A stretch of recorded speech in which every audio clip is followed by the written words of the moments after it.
আজ থেকে প্রায় 12 বছর আগে আমি একজন ডিভোর্সি নারীকে ভালোবেসে বিয়ে করি। তার 2টা সন্তান ছিল। তখন প্রেমটা এত গভীর ছিল যে কারো কিছু ভাবিনি। নিজের ভবিষ্যৎ, সমাজ, পরিবার সব ভুলে গিয়েছিলাম। শুধু ভেবেছিলাম ও আমার জীবন, ও থাকলেই আমি পূর্ণ। প্রেমের সময় সে বলেছিল, তুমি যেমনে রাখবে আমি তেমনই থাকবো। ওর কথাগুলো আমি বিশ্বাস করেছিলাম, কিন্তু বিয়ের পর বুঝলাম বাস্তবতা অনেক কঠিন। সে ভালো জিনিস ছাড়া কোনো কিছুই পছন্দ করতো না, সব সময় ভালো কিছুরই আশা করত। আমি তাকে ভালোবাসতাম, তাই সব সময় চুপচাপ মেনে নিয়েছি, কোনো অভিযোগ করিনি। ঢাকায় ঘর ভাড়া করে দিন কাটতো। প্রথম দিকে আমাদের ভালোবাসায় কোনো ঘাটতি ছিল না, কিন্তু বিয়ের কয়েক বছর পর যখন তার অসুস্থতা ধরা পড়ে, তখন তার সব দায়িত্ব আমার কাঁধে এসে পড়ে। সংসার, বাজার, ওর সেবা সবকিছু আমি একা সামলাতাম। নিজের আত্মীয় স্বজনের খোঁজও রাখিনি, শুধু ওর সেবার ভালোবাসাতেই ডুবেছিলাম। 6 বছর পরও গুরুতর অসুস্থ হয়ে পড়ে। আমি দিনরাত তার পাশে থেকেছি, বিন্দুমাত্র বিরক্ত হইনি। শারীরিক সম্পর্কে কখনো জোর করিনি, সন্তান নেওয়ার জন্য চাপ দেইনি।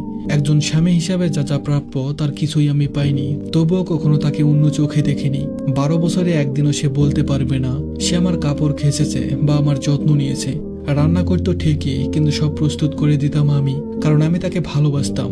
তাই কোনো অভাব বা কষ্ট নিয়ে কোনো কিছু বলিনি। এই ভালোবাসার টানে আমি আমার পরিবার, আত্মীয়, বন্ধু সব হারিয়েছি। বাপের বাড়ির সম্পত্তিও হারিয়েছি, কিন্তু আফসোস করিনি। মনে করেছি ও থাকলেই তো আমার সব আছে। কিন্তু সময় বদলালো। ওর মেয়ের বিয়ের পর থেকে আমার ব্যবসা খুব খারাপ হতে শুরু করলো, ইনকাম কমতে লাগলো।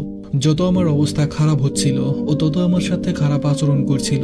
ভাবতাম ও হয়তো কষ্ট আছে, বলুক, আমি সহ্য করব। কিন্তু আজও আমাকে পরিষ্কার বলে দিয়েছে ওর আমার সাথে সংসার করবে না। 1 সপ্তাহ হলো মেয়ের বাসায় চলে গেছে, কারণ আমি এখন আর আগের মতো ইনকাম করতে পারি না, ভালোবাসায় রাখতে পারি না। আমি বললাম, দেখো, তোমার জন্য আমি সবকিছু হারিয়ে আমি নিঃস্ব। আমার যাওয়ার জায়গা নেই, আমি একা এতিমের মতো। ও বলল, তুমি মরো, আমি কিছু করতে পারবো না, আমি তোমার সঙ্গে সংসার করতে পারবো না। সেদিন থেকে আমি ভেবেছি, কার জন্য সবকিছু হারালাম, কার ভালোবাসার আশায় এত কিছু ত্যাগ করলাম। এখন আমি একা, নিঃসঙ্গ, ভাঙা মানুষ। আল্লাহ কেন করলো এমন আমি জানি না। প্রতিটা মুহূর্তে টেনশন, দুশ্চিন্তা, হতাশায় ভুগছি।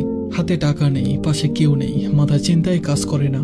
মুহূর্তে জীবনটা এলোমেলো হয়ে গেছে। কি করব, কোথায় যাব, কিছুই বুঝতে পারছি না। শুধু একটাই প্রার্থনা, কেউ একটু পাশে থাকুক, বুকে জড়িয়ে ধরে বলুক, সব শেষ হয়ে যায়নি ভাই, আবার শুরু করা যায়। সবাই আমার জন্য দোয়া করবেন, আল্লাহ যেন আবার আমাকে স্বাভাবিক জীবনে ফিরিয়ে দেয়।